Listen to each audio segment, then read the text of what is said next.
A few years ago, me and my family went on our yearly holiday to Madeira, which is the birthplace of my parents. It was pretty normal for us to go annually, as our grandparents were living there. We would sleep in one of our grandparents' home, and during the day, we would go to festivals. If you do not know much about Madeira, then this story will probably give you a better idea. It's not that a physical thing occurred that holiday.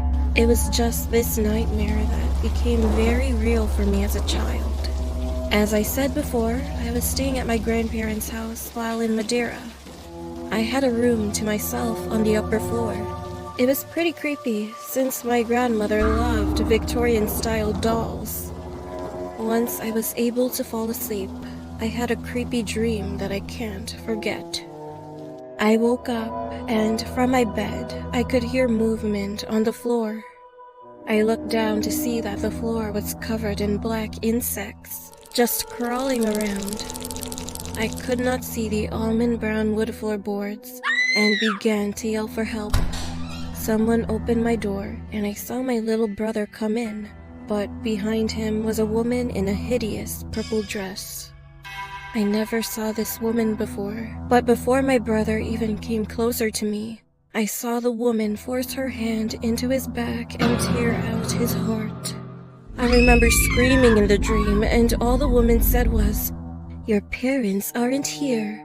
And I woke up. I was so scared that I went into the next room where my brother should have been asleep, but because it was dark, I couldn't see him. Well, I was a dumb kid.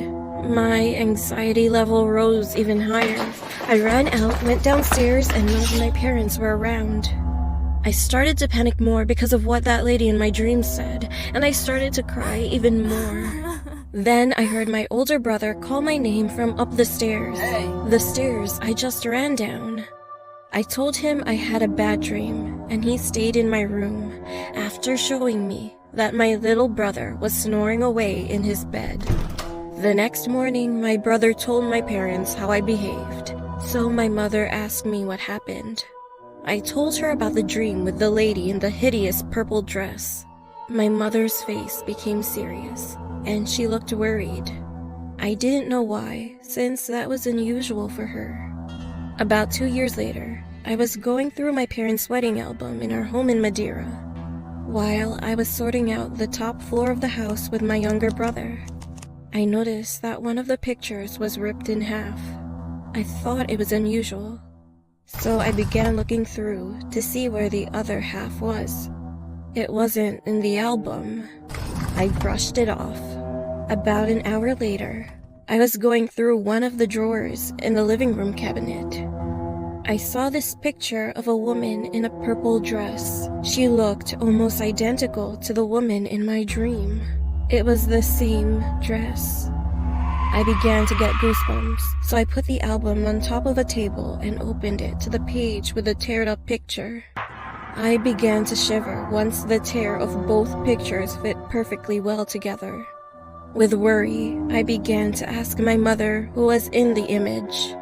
All I know to this day is that she is perceived as a witch and fled with my maternal uncle from Madeira. Soon after, the whole community began to believe it. This is possibly all just a coincidence, but it does send a shiver down my spine.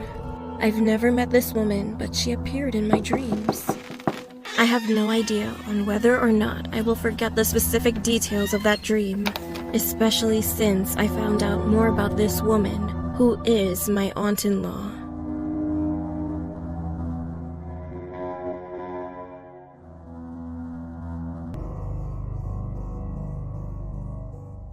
This happened to me when I was 17 years old.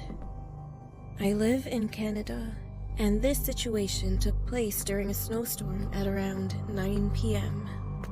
It was extremely dark outside, and I was waiting inside a bus stop shelter after my part-time job to get home.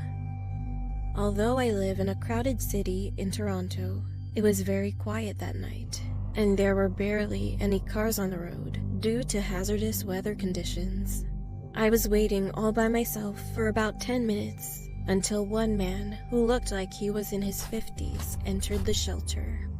He had a disgusting smirk on his face, which made him a bit creepy looking. And that pretty large guy started making small talk with me. He had a creepy low voice, and he kept asking me what I was doing out in this weather and where I was going. I was feeling anxious, but there was only me and that man, so I told him I was going home after work. He smiled and said to me that the buses are going to be delayed because of the weather and won't be coming in for a really long time. I took out my phone to check the bus times. However, due to the deadly cold weather, my phone died completely. Then he came closer to me. He smelled awfully disgusting. "Hey, you want to come with me for 5 minutes?" he said. I said, "I'm sorry, sir. What do you mean?" He said, "Let's go hang out for a bit. Don't worry, you won't miss your bus. I will bring you back safely. Come on." I wasn't stupid and was aware of pedophiles, so I stepped back and refused. But he kept insisting that I should go with him. I was so afraid that he would do something bad to me. However, luckily, one lady came into the shelter, and the man immediately closed his mouth. After waiting for some time, the bus finally arrived.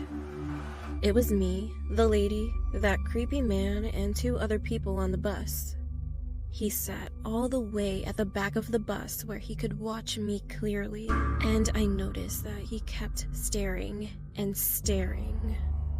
I was so nervous, and when it was my stop, I got off along with the lady. And as I kept walking, I saw that the man got off with us and was right behind me. I freaked out and thought there was no choice at all, so I grabbed the lady's arm and asked her if she could walk me home because a man was following me. She also noticed that the guy was acting strangely, so she whispered that she would take me home. I walked with the lady, and when I looked back, he stared at me for a while and disappeared. When I arrived home, my parents and I thanked that lady repeatedly, and after that, I never saw him again in my life. Subscribe Ethereal Horrors for more creepy content.